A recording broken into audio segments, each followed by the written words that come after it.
So hello students, welcome back to my channel. So this is Jiya from Jiya's study. तो आज हम करने वाले फ्रॉम क्वेश्चन नंबर 2 और वही हमारा एक्सरसाइज कौन सा जी? एक्सरसाइज हमारा चल रहा है अभी 13.2। तो इसी का सेकंड क्वेश्चन है, तो हम रीड कर लेते हैं फटाफट। तो क्वेश्चन कैसे? Simplify and express each of the following in exponential form. भाई एक्सपोनेंट्स एंड पावर्स का चैप्टर है, तो डेफिनेटली इसको एक्सपोनेंशियल फॉर्म का वर्ड यूज करके बहुत सारे क्वेश्चंस बनते हैं, राइट। तो इसमें क्या बोल रहे हैं? सिंप्लीफाई मतलब हमें क्वेश्चंस को सॉल्व करना है and express each of the following, जो भी एट द एंड जो आंसर है उसको किस फॉर्म में एक्सप्रेस करना है? हमें एक्सपोनेंशियल फॉर्म में एक्सप्रेस करना है। अब मैं आपको एक एक्सपोनेंशियल फॉर्म का एक बार आपको लुक दिखा दूं, एक्चुअली होता कैसे आपको याद भी दिला दूं। Suppose this is a 7, okay, and here is a 3।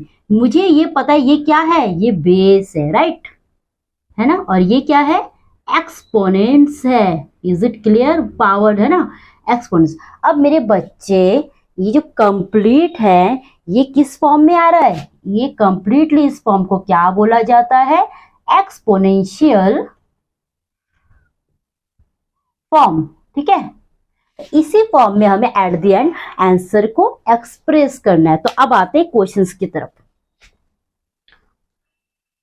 अब ये जो क्वेश्चन है देख के लग रहा है बहुत ज्यादा मतलब झमेला है, कैसे करेंगे, इतना ह्यूज नंबर में दिख रहा है ना। कोई एक्सपोनेंशियल फॉर्म में है, कोई नहीं है, और कोई दिखने में बहुत ज्यादा लार्ज है नंबर, जो इसका नंबर का जो वैल्यू है बहुत ज्यादा है। तो मैं आपको एक बात बोलूंगी, हमें हमेशा एक्सपोनेंशियल फॉर्म में लाने के लिए ना हमें कोशिश करना होता है कि कोई भी एक जो लार्ज नंबर है उसको हमें छोटे फॉर्म में बनाना, मतलब इसको ब्रेक करना, तोड़ना है। किस फॉर्म में? प्राइम नंबर फॉर्म में इसको तोड़ना है। पहला काम हमेशा दिमाग में ये बिठाना है, ठीक है। सेकंड थिंग, हमें जब पता है कि एक्सपोनेंशियल फॉर्म है तो क्वेश्चन में कहीं ना कहीं देखना लॉ का यूज करने का ही बात बोला जा रहा है। तो पहले ठीक से छोटे छोटे काम करते हैं। मैं एक बात बोलती हूँ, अगर ये 2/3 है, ठीक है, इसको हम एज इट इज लिख सकते हैं, ठीक है। मल्टीप्लाई 3 इसको, ये भी प्राइम नंबर है, इसको हम और ब्रेक नहीं कर पा रहे। अब ये जो 4 है, 4 को हम ब्रेक कर पाएंगे? है, हम प्राइम नंबर निकाल के एलसीएम करके देखते हैं। 2 2 जा 4, 2 है, तो क्या मतलब 2 कितने टाइम्स आ गया जी? 2 टाइम्स आ गया, है ना। हमने ये कर रखा है, ऐसे काफी वेराइटीज क्वेश्चन 13.1 में कर रखे हैं। तो भी मैंने इसको इस तरह ब्रेक कर लिया। अपॉन, अब आते हैं 3, ये एज इट इज रहेगा। अब जो 32 है ना, 32 को अब ऐसे छोड़ पाओगे? नहीं ना, इसमें कुछ काम करना पड़ेगा, क्योंकि 32 का कोई कॉमन नंबर यहाँ दिख भी नहीं रहा। 4 का भी यहाँ कोई कॉमन नंबर नहीं दिख रहा था। 3 का 3 दिख रहा है, 2 का भी नहीं दिख रहा, लेकिन हमने इसमें काम कर पाएंगे। कैसे काम कर पाएंगे वही आपको देखना है। देखो मैंने 4 को ब्रेक कर लिया, 2 का कॉमन आ गया, फिर 32 को ब्रेक करके चेक करते हैं, हो सकता है एलसीएम करके चेक करते हैं। 2 16 जा 32, 2 8 जा 16, 2 4 जा 8, 2 जा 4, 2 1 यानी कि 1 2 3 4 5।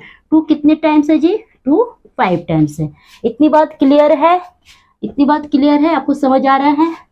हाँ, अब आते हैं भाई, हमने इसमें इतना काम तो कर लिया कि हमें इजी लग रहा है कि कुछ हम कर पा रहे हैं। इसमें कुछ नहीं कर सकते थे, इसमें हमें कुछ समझ नहीं आता कि 32 को ऐसे छोड़ने से। भाई क्वेश्चन दिया है तो क्वेश्चन का कुछ मीनिंगफुल क्वेश्चन होगा ना, कुछ तो काम करना होगा, तभी तो क्वेश्चन दिया है ना। तो फिर हमने इसमें ये वाला काम हमने कर लिया। अब मेरे बच्चे, अब एक एक करके ढंग से समझो कि क्या इसमें हम लॉ को यूज कर पाएंगे, बोलो।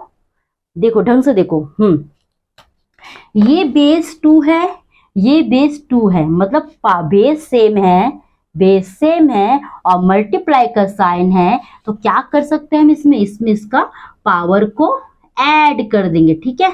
मल्टीप्लाई, ये 3 को फिलहाल ऐसे ही छोड़ते हैं, ठीक है। एक एक करके काम करेंगे, हम नहीं भागेंगे, हमें ढंग से काम करना है, ठीक है। तो अब ये 2, ये बेस सेम है, तो बेस सेम है तो हमने आपस में पावर को ऐड कर लिया।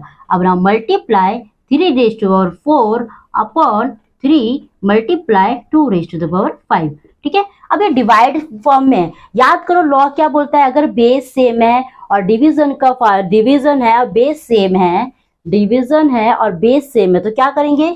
इनके पावर को आपस में माइनस करेंगे। तो चलो 2, ये 5 है, माइनस कर देंगे इस पावर से, क्योंकि ये और ये बेस सेम है ना, बात समझ रहे हो। उसी तरह मल्टीप्लाई 3, ये 4 माइनस इसका पावर में कुछ भी तो क्या मानेंगे?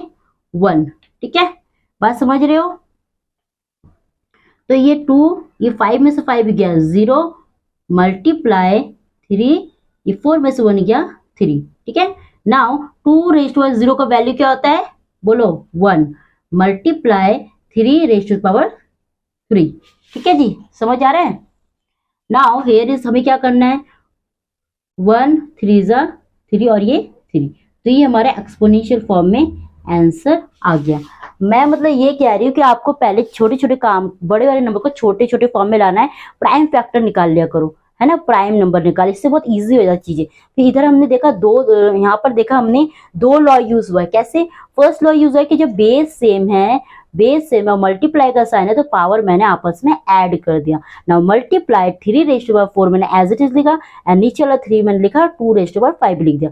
अब इधर डिवीजन फॉर्म में, मतलब 2/2 3/3, लेकिन पावर अलग है। जब डिवीजन का साइन है और बेस सेम है तो पावर को आपस में माइनस करना, तो वही काम मैंने यहाँ करा। ठीक है, और फिर मैंने एक चीज ऑब्जर्व करा, जब 2 रेज़ टू पावर 0 होता है तो 2 की वैल्यू क्या बन जाता है, जब 0 पावर होता है क्या बन जाता है, 1। तो 1 मल्टीप्लाई 3 रेज़ टू पावर 3, तो हमें दिखाना एट देन एक्सपोनेंशियल फॉर्म में ही था। अगर बोलते इसको और सॉल्व को, तो आप क्या करते, 3 कितने टाइम्स है, 3 है, तो आप 3 3 9 9 3 27 करके आंसर दिखा देते। ठीक है, तो ये था हमारा इसका फर्स्ट पार्ट। बहुत अच्छी तरह समझ आएगा। आपको जब समझ आए ना तो घर पे उससे करने की कोशिश करना, तो और ज्यादा समझ आता है। इसमें बस आपको पूरा खेल है लॉ का, कि कहाँ आपको लॉ को यूज करना है, कहाँ ये हेल्प हो रहा है ना। भाई बेस सेम है, पावर डिफरेंट और डिवीजन का साइन है। डिवीजन का साइन कई बार इस तरह दिखाएंगे, देखो कभी इस तरह दिखाएंगे, कभी इस फॉर्म में आपको दिखाएंगे, तो चीजें तो बराबर है, बात तो बराबर ही है, तो कुछ अलग नहीं है। ठीक है, तो ये तो फर्स्ट पार्ट। इसी का हम सेकंड पार्ट भी करते हैं।